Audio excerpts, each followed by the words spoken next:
फुलेशाह आंबेडकर या सर्व महामानवांना प्रथमतः अभिवादन करतो। पंचशील बुद्धविहारामार्फत आज आपण जी मला संधी दिलेली आहे संविधानाबद्दल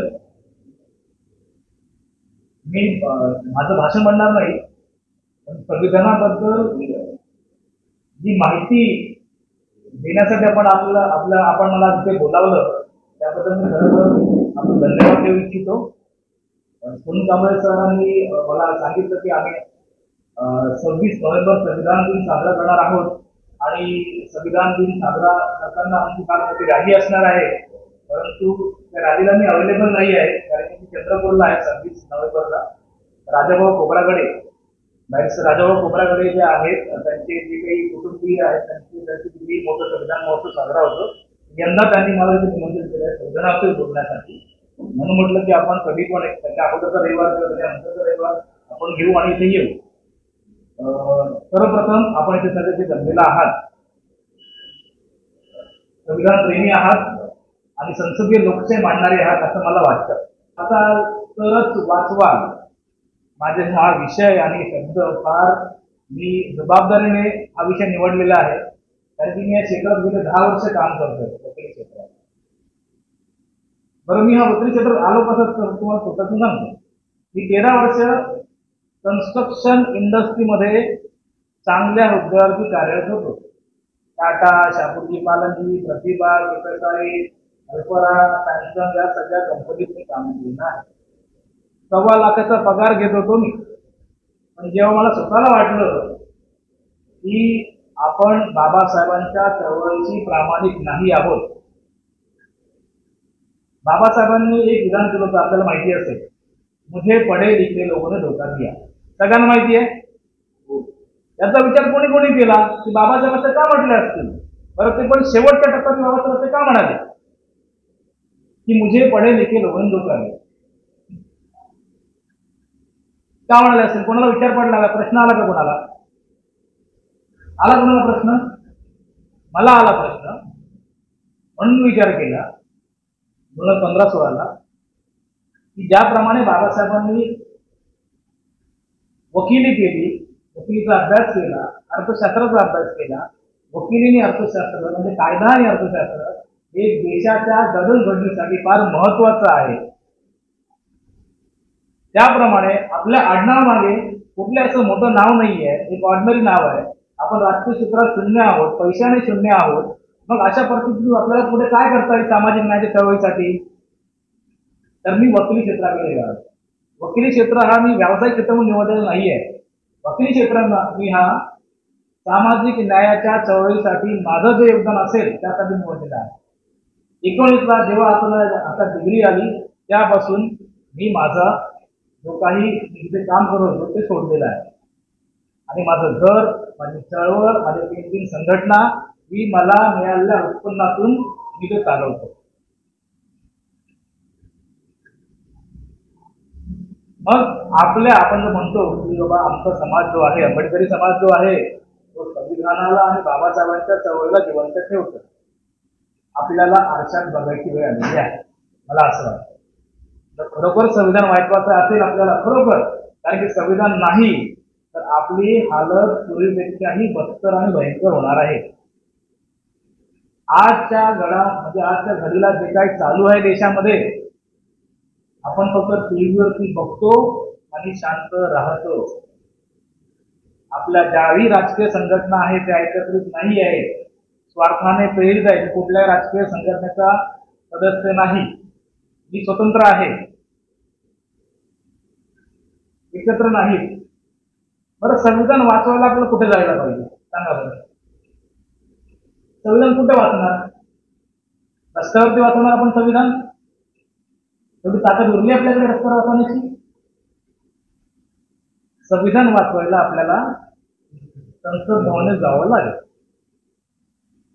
शेड्यूल काय? शेड्यूल ट्राईबचे मिळून 13+7 20% खासदार संसद भवनात आहेत। कुठल्या पक्षाला आहेत ते? त्यांना संविधान काय पडलंय का? आजपर्यंत 1950 नंतर आजपर्यंत संविधानामध्ये 111 महिने झालेले, बरं, हे 111 अमेंडमेंट जे आहेत ते सामाजिक न्यायाला प्रेरित होते की राजकीय स्वार्थाने प्रेरित होते? आपण अभ्यासक आहोत संविधानाचे, बाबासाहेब चळवळीचे. कोणाला विचार पडलाय का? पडलाय का? बरं, आपल्याला मिळालेलं आरक्षण राजकीय, शैक्षणिक आणि नोकरी, आपण असं काय केलं तरी टिकलं पाहिजे? हे सगळे बाबासाहेबांची देण आहे आपल्याला, आहे ना? आपण काय विशेष काय केलंय? काय विशेष केलं आपण?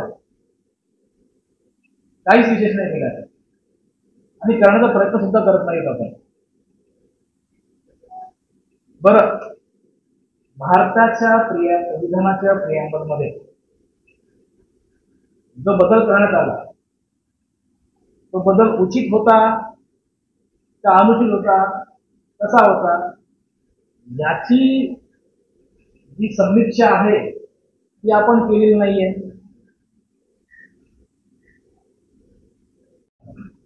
बोधगया टेम्पल ऍक्ट, बरोबर? बोधगया टेम्पल ऍक्ट हा रिपील करण्यासाठी कुठल्या भारतातल्या बौद्ध नागरिकाने अवतरलेला आहे? त्या जापानच्या भंतेला इथे यावं लागलं, त्याने आपलं आयुष्य इथे घातलं. 2012 मध्ये याचिका टाकली, आजही याचिका प्रलंबित आहे. त्याच्यामध्ये मी सुद्धा एक हस्तक्षेप याचिका दाखल केलेली आहे. म्हणून तिथल्या आतमधल्या गोष्टी मला कळल्या, माहिती पडल्या. आता पुन्हा त्यामध्ये अमेंडमेंट केलेली आहे, म्हणजे आणखी ते प्रकरण पुढे लावणार. आपले सामाजिक न्याय मंत्री तिथे आहेत. संविधानाचा विषय बोलतो बरं का मी, तुम्ही समजू नका राजकीय आहे. Everything is connected to the political. भारताच्या संसद भवनामध्ये आपले नाव घेतो मी, श्री रामदासजी आठवले हे सामाजिक न्याय राज्यमंत्री आहेत. मी मोर्चा सुद्धा काढला. बरं, ती काढण्याची गरज का आली? तुम्ही जर देशाचे राज्यमंत्री आहात सामाजिक न्याय विभागाचे, तुम्ही पंतप्रधानांना बोलून पटकन एखादं नोटिफिकेशन काढू शकला असता तो कायदा रिपेअर करण्यासाठी. एवढं बदल तुमचं आहे का नाहीये? मी संविधानाच्या अंमलबजावणीवर बोलतोय. संविधान आहे ना, 1950च्या पूर्वीचे कायदे जे संविधानाची मेळ खात नाहीत, संविधानाला अल्ट्रा व्हायरस आहेत, असे कायदे बंद झाले पाहिजे. ते बंद करता येतात. काही मोठा विषय नाहीये. एवढा मोठा विषय आहे का तो? अल्ट्रा व्हायरस आहे ना. जसं राम मंदिरचं उदाहरण घेऊया आपण. त्या राम मंदिरामध्ये कोणी मुस्लिम आहे का कमिटीत त्यांच्या? कोणी जैन आहे का? कोणी शीख आहे का? कोणी बुद्धिस्ट आहे का? मग बोधगया टेम्पल ऍक्टच्या मध्ये 4 बुद्धिस्ट, 4 हिंदू महंत, एक कलेक्टर जो एक का? हे लॉजिक का? बरं, तो अल्ट्रा व्हायरस आहे तर मग त्याचं तो कायदा रिपील करण्याचे अधिकार कोणाकडे आहेत? तर बिहार गव्हर्नमेंटकडे आहेत किंवा संसदेकडे आहेत. कोणता असा दबाव आणला आंबेडकर जनतेने? बरं, बिहारची परिस्थिती पूर्णपणे संपल्याक्रम आहे. मी स्वतः बोधगयाला गेलो होतो. तिथे पाहिलं की तिथे सगळं अतिक्रमण आहे. मग नक्की आपण कशा प्रकारे संविधान वाचवणार आहोत? काय ही प्रक्रिया तुम्हाला संविधान वाचण्याची वाटत नाही का? नाही वाटत का? मी मुद्द्यावरच बोलणार आहे. संविधानाचे आर्टिकल तुम्हाला सांगत बसणार नाहीये की 14 काय आहे, 15 काय आहे. आपण शिकतो त्या व्हॉट्सअप विनोसातून शिकतोय, काही गोष्टी गुगलवरून शिकतोय आणि काही गोष्टी आपण आपल्या हाताने शिकतोय. मी त्यावर बोलणार नाही. अकाउंटेबिलिटी, रिस्पॉन्सिबिलिटी आणि इम्प्लिमेंटेशन यावरतीच बोलणार. विश्वानंद भारती विरुद्ध सेटअप केरला 1976 मध्ये निकालाला सुप्रीम कोर्टाने सांगितलं की प्रियांबल हे संविधानाचा एक भाग आहे. आता निवडणुका लागतील, नेते येतील तुमच्याकडे, सगळे नेते येतील. मग BSP, DRSP, RPI, वंचित, ए गट, बी गट, सी गट, डी गट, झेड गट सगळे येतील. आमच्याकडे पूर्णपणे ताकद आहे, आम्ही उभं राहणार आहोत, सगळे येतील. परंतु मला असं वाटतं जर खरं तुम्ही संविधानाचे स्वतःला संरक्षक समजता तर तिथल्या मुद्द्यांवरती, स्थानिक मुद्द्यावरती तुम्ही किती काम केलेलं आहे हे दाखवून द्या. म्हणजे बोलतो म्हणून जर मतं मागायला गेलो तुम्हाला मतं मिळत नाहीत, संविधान म्हणून जर मतं मागायला गेलो तुम्हाला मतं मिळत नाहीत, मग तुम्ही संविधान वाचणार कसं? 3 प्रकारच्या निवडणुका आपल्याकडे आहेत. निवडणुका ह्या संसदीय लोकशाहीनेच आणलेल्या आहेत, म्हणजे संविधानात आणलेल्या आहेत, तुम्ही त्याला दूर करू शकत नाहीत. आपल्या मनात हे तरी करून ठेवा की ज्या संविधान निर्मात्यालाच हरवलं गेलं त्या निवडणुकांमध्ये आणि आपण काहीच करू शकलो नाही. 2 वेळा बाबासाहेब हरले. दुसऱ्या देशामध्ये संविधान निर्माता देशाच्या पंतप्रधान झाला असता आणि आपल्या देशात संविधान निर्माता हरतो निवडणुकीत, तेव्हा तुमच्या मनाला चटका लावत नाही का? तुम्हाला लागत नाही काहीच का? म्हणजे एक रामदास आठवले सामाजिक न्यायमंत्री झाले तर आम्हाला समजायला खूप मोठा आधार भेटला असं आहे का? एक प्रकाश आंबेडकरांना जर राष्ट्रपती पदाची ऑफर मिळते तर खूप झालं का?